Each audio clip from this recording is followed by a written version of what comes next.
Alright, we are live, ladies and germs. And as you can see, I got a brand new hat finally. Finally found one at the flea market. And I don't know if you can see, but there is my old one right there. And the one that I had been using for previous editions of the Fuel is also hanging there as well. So I decided to retire them. And I found a hat that actually looks very similar. If you remember from the season finale last year, this is a very similar hat, but that one didn't fit. I think this one is a little bit bigger because it actually fits me pretty good. And I don't know if you can tell, but the bill is actually a very dark green, and the rest of it's like leather and shit. Pretty cool. But all that aside, so some history was made tonight, but other than that, this race, as per the usual with Dover, was a pile of dog shit. Let's get into it. This is the Fuel.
What's happening, ladies and germs? This is the Packerman, and welcome to tonight's edition of the Fuel, where tonight we are going to be reviewing the 2021 Drydene 400 from the Dover International Raceway, a putrid concrete racetrack, to say the least, and we're going to be getting into all that here in a second. It is the 87th edition of the Fuel. Title of this episode, The 1, 2, 3, 4 Kids.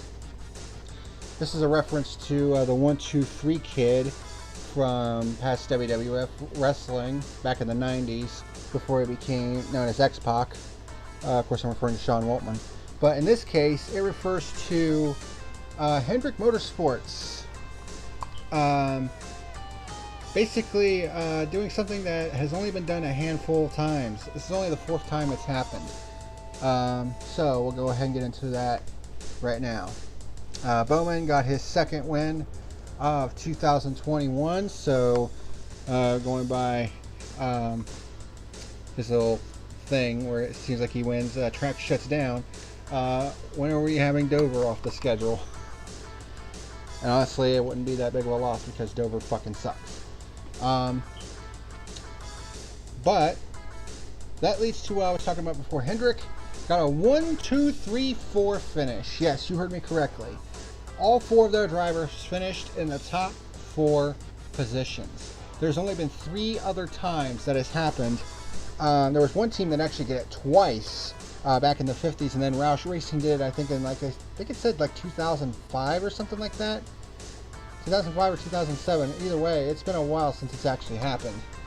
And with that, it is only the 4th time in Cup history that this has happened. So it's a pretty historic moment. And not only that, but Hendrick Motorsports is now just 1 win away from tying the all-time record for team victories with Petty Enterprises.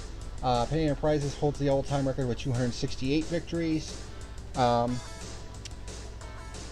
And Hendrick Motorsports, with this win tonight from Bowman, got his 267th victory. So he's just 2 wins away from setting the new all-time team record for victories by a team, surpassing Petty Enterprises, which is pretty crazy to say the least. Other than that,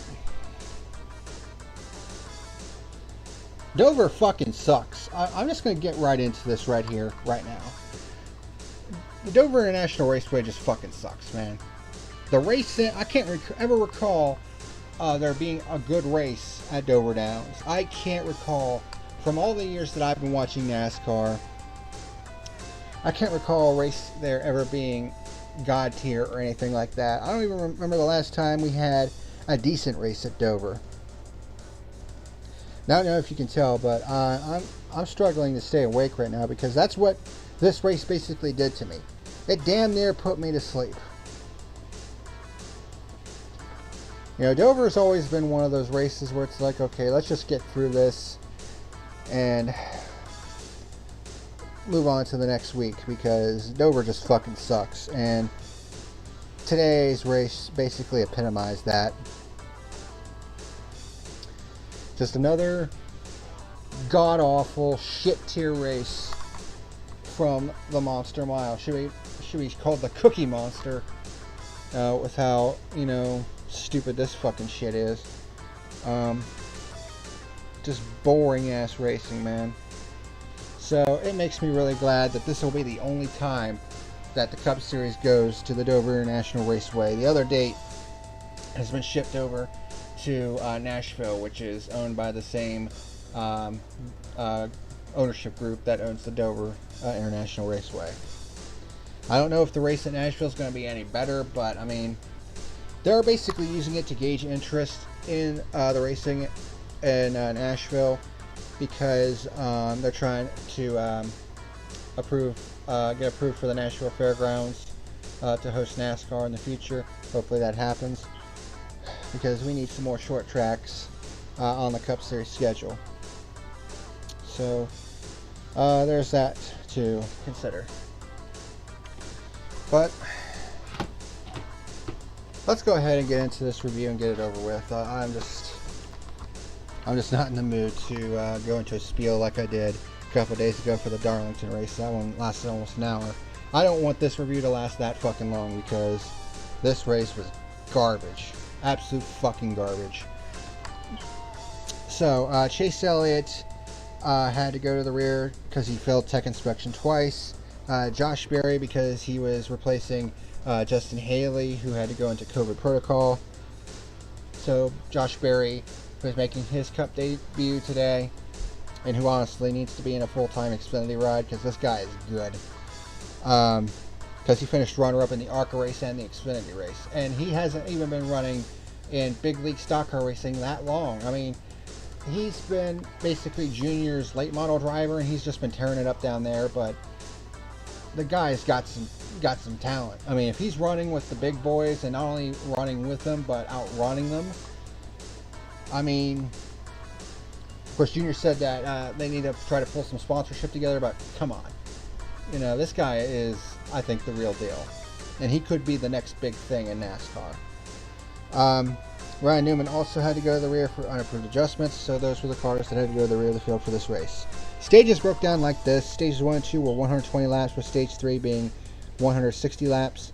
Of course, on the graphic, a little bit of a goof by FS1, it showed that stage 3 was 260 laps. No! We're not doing a 500 lap race. Fuck that noise. They used to actually do a 500 lap race at Dover, and I don't know how the fuck anybody managed to get through that without falling asleep. How terrible this track is. But anywho, Martin Truex Jr. starts from the pole. Does not stay there very long. A very off race for Truex at one of his favorite racetracks, which was just weird. He led lap 1, but Kyle Larson was right on his heels. Harvick gets by Kyle Busch for 5th. Byron gets by Hamlin for 3rd, and then around Larson for 2nd on the outside. Begins to close on Truex for the race lead. And he manages to pass him on the outside for our first and only pure lead change on lap 15. Yep. Lap 15. Out of 400 laps, this was the only time we had a pure lead change. Any other time we had lead changes was due to pit stops.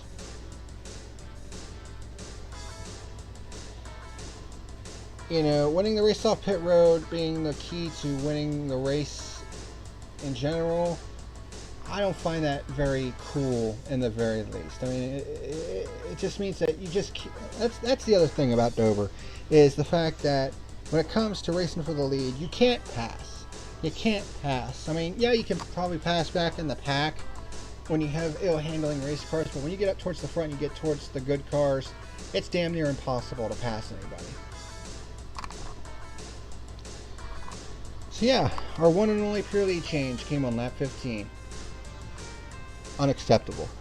Larson got by Truex for second, and then Harvick got by Truex for third. Kyle Busch reported possible engine troubles on lap 27. He would eventually get those engine issues fixed. Initially, they thought it was a valve spring, but then under the first stage break, they came in and found out it was actually a spark plug that had gone bad. They were able to get it fixed, and he was running just as fast as the leaders. Only problem was he was 7 laps down by that point. But he did claw his way back into at least, I think, a 27th place finish, which isn't terrible. I mean, it's not great, but I mean, it's better than nothing. Ow, damn, that kind of hurt. Larson starts closing it back in on Byron for the race lead. Then I get our first caution on lap 36, which was the competition caution. Everyone comes in for service. Larson wins the race off pit road and proceeds to lead about the next 270 laps. I just realized I forgot to do something in that regard. So once again, Kyle Larson is completely and utterly dominant in a race. And once again, he does not end up with the W. This time around, it was just basically due to exchange of pit stops that did him in, and not some, you know, stupid ass bullshit like we saw at Kansas earlier this year. You know, the fucking tire sitting on the pit road. Remember that? No, this was just the 48 team being faster on pit stops than the 5 team in this case. I mean, not much you can really do about that one. And the 48 team, according to those on pit road, the people reporting on pit road, the 48 team's final pit stop was their fastest of the 2021 season. And it obviously paid off because they ended up with the victory. But we'll get to that. We'll get more into that when we get to it. I'm trying to multitask here, so just give me 1 second.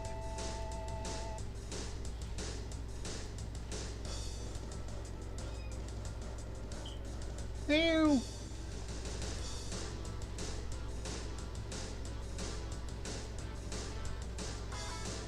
Yeah, this is what this Dover race has done to me. I mean, I've been so out of it the last hour or so that I forgot to get the results and points and shit set up. But now I've got them. I just need to put them into my sources, and we'll be good to go. And there we go. So, moving on. Everyone comes in for service. Larson wins the race off pit road. Tyler Reddick and Michael McDowell were nabbed for speeding, as well as Corey LaJoie. Reddick actually managed to recover very nicely. So Larson leads on the restart.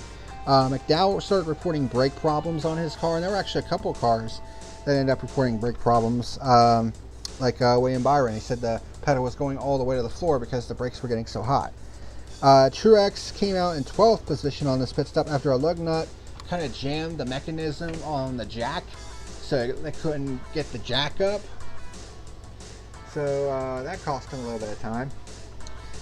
As I said, Byron also reported some brake problems. Elliott up to the top 10 after starting from the rear. I mean, is it really a surprise at this point? Ryan Blaney up to 4th on lap 64. Corey LaJoie with a flat right front tire manages to get to pit road. Hamlin gets by Byron for 3rd with 11 to go stage 1, and Blaney gets by Byron for 4th. Elliott by Byron for 5th. Hamlin gets by Harvick for second. Blaney and Elliott also get by Harvick.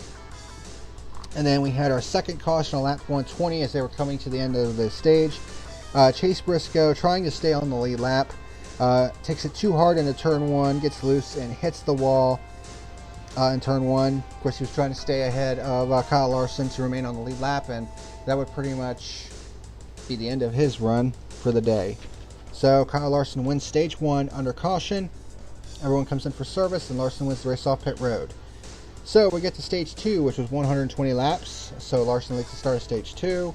Elliott gets up to second after managed to get to second on the restart after starting from the rear of the field. Kyle Busch at this point is back up to speed, like I said earlier, but it's 7 laps down. Stenhouse comes to pit road. He reported a vibration on his car, possibly a loose wheel. Harvick gets by Logano for 5th, and then we have our third caution on lap 172 when Josh Berry loses the right front tire in turn 2 and was unable to get down to the pit lane, so they had to throw the caution. Blaney comes down pit road before it's open to fix some damage on the front of his car. Truex also had some damage on the front of his car as well, which slowed him down. Everyone comes in for service. Larson wins the race off pit road. Larson leads on the restart. By the way, Larson pretty much won race 1 by like 7 seconds. He was in another zip code at this point. Kez got loose but held on to it. Eric Almirola up into the top 10 on lap 186 after struggling for much of the first half of the race. So they made some great adjustments to that car. At a battle for 7th, that was pretty good between Logano, Kurt Busch, and Keselowski. Kez and Logano nearly make contact after Kez gets loose underneath the 22 in turns 1 and 2. That would have been awkward. And then Bowman gets by Hamlin for 4th, which makes our Hendrick Motorsports 1, 2, 3, 4 on lap 205. So it wasn't like they just lucked right into it. I mean, as soon as we got into the second half of the race, Hendrick Motorsports was 1, 2, 3, 4, and that's pretty much how it stayed for the remainder of the race. So that just goes to show you how much of a fucking snooze fest this was at the front of the field.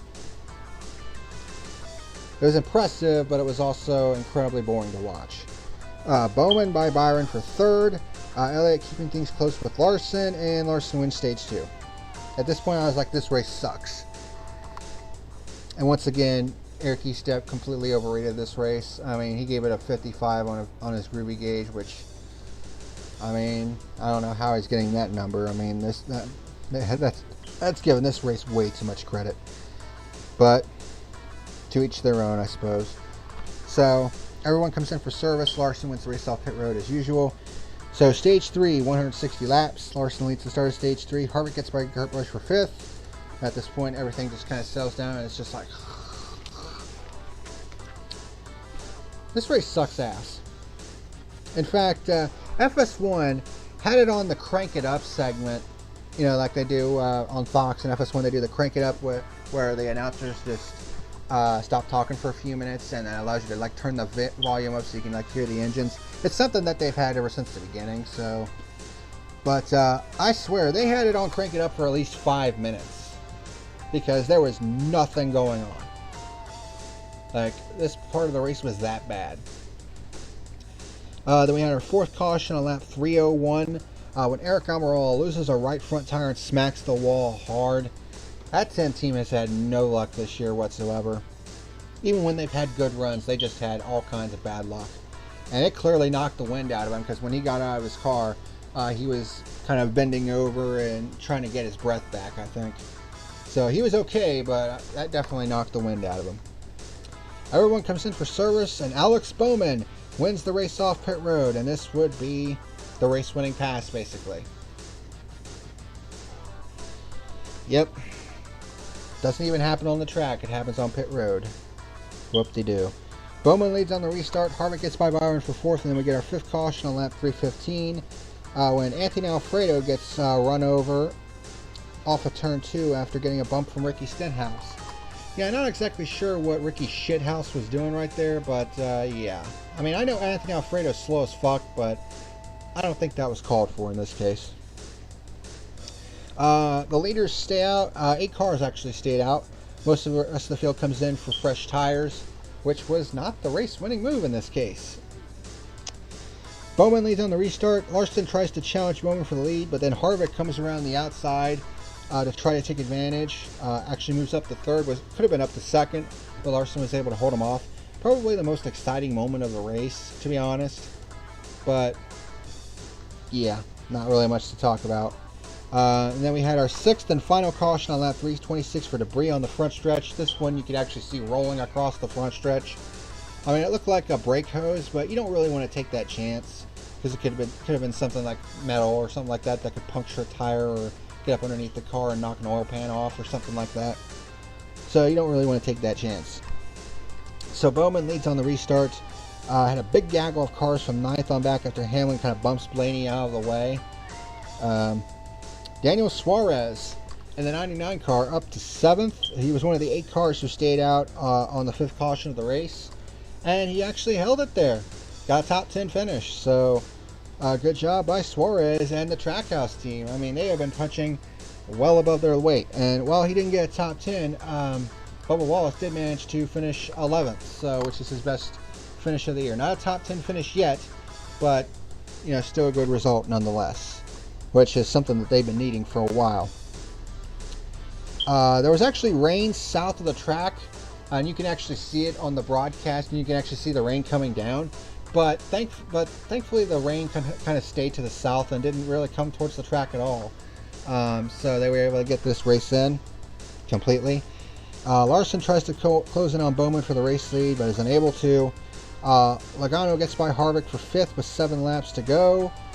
And that was basically it. Alex Bowman wins the Drydene 400 at Dover for his 4th career win. And Hendrick Motorsports becomes the 4th team in Cup history to have all 4 cars finish 1, 2, 3, 4. This race sucked ass. So let's take a look at the statistics here, and they are pitiful. Just absolutely pitiful. Overall lead changes. There were only 10 overall lead changes in this race out of 400 laps. I mean, that's the second lowest total of this season so far. The only race that had few lead changes was the Bristol Dirt race, and that was mainly because pit stops were not live, and they had like 50 lap breaks, and the lead changes were basically all on track. So most of the lead changes in this case were just an exchange of pit stops, and because Larson, when he was the leader, his pit stall was before the start finish line, so when they would come down pit road for pit stops under caution, someone would actually lead that lap because their pit stop was past the start finish line, and then when Larson came back around, he would retake the lead, and that would be 2 lead changes, and but it would be under the exchange of pit stops. So that's pretty much where all the lead changes came from. There was only 1 pure lead change the entire race. There was literally no lead changes on the racetrack other than that one on lap 15. Whoever was leading on the restart after that couldn't be passed. Unacceptable. Absolutely unacceptable.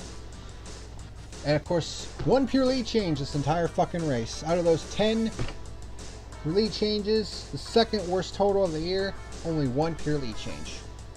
Disgusting. And 6 caution flags. Oh, Lord have mercy. So, race results for the Drydene 400.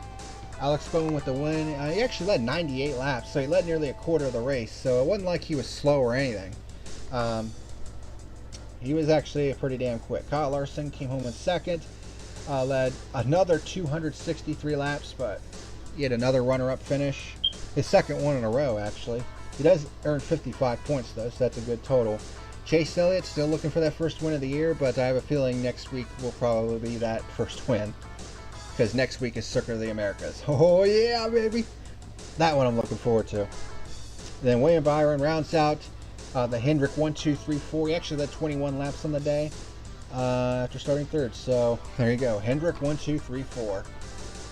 Next up, we had Joey Logano, who finished 5th. Kevin Harvick in 6th, continuing to carry Stewart Haas Racing on his back. Denny Hamlin comes home in 7th. This is actually his first top 10. That's not coinciding with the top 5. He did lead 2 laps on the day, though. Tyler Reddick fought back from a speeding penalty, came home in 8th position. Daniel Suarez in the 9th position in the 99 car. I tell you what, that 99 team is punching well above their weight this year. Excellent job by Daniel Suarez and crew. Hold on 1 second.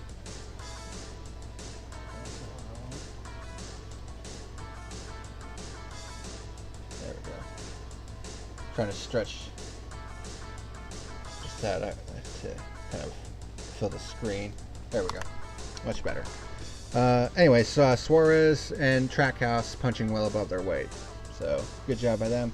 And Cole Custer,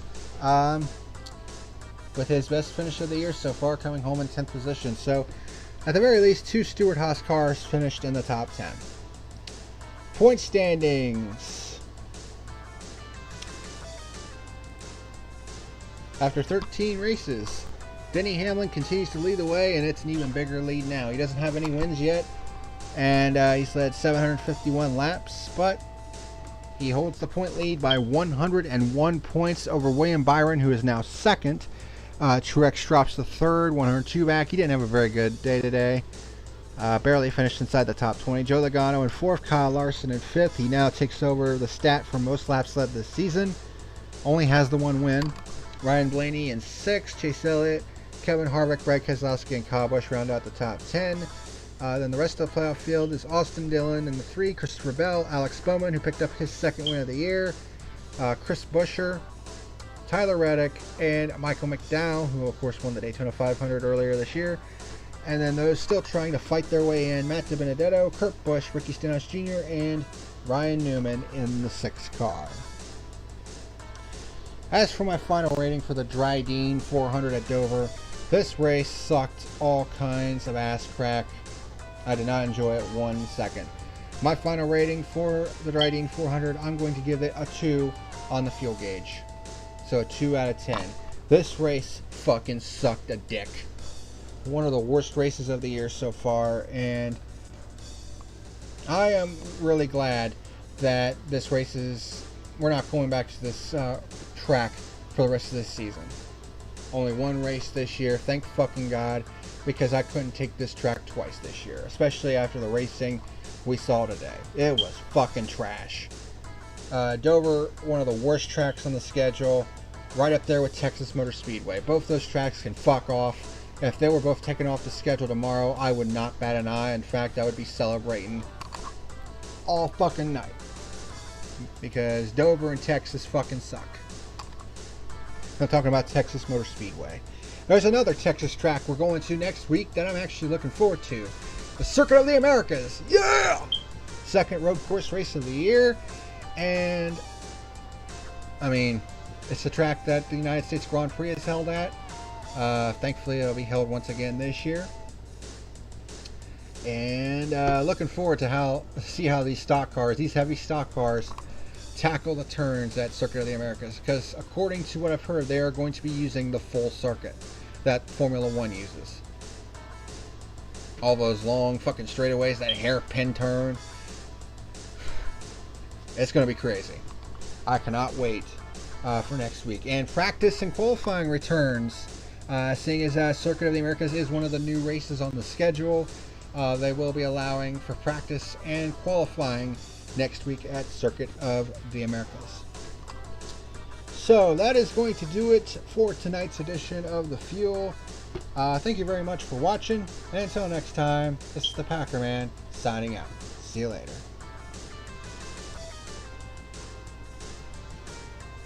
Thank you for watching tonight's video. Be sure to like and subscribe, you rats!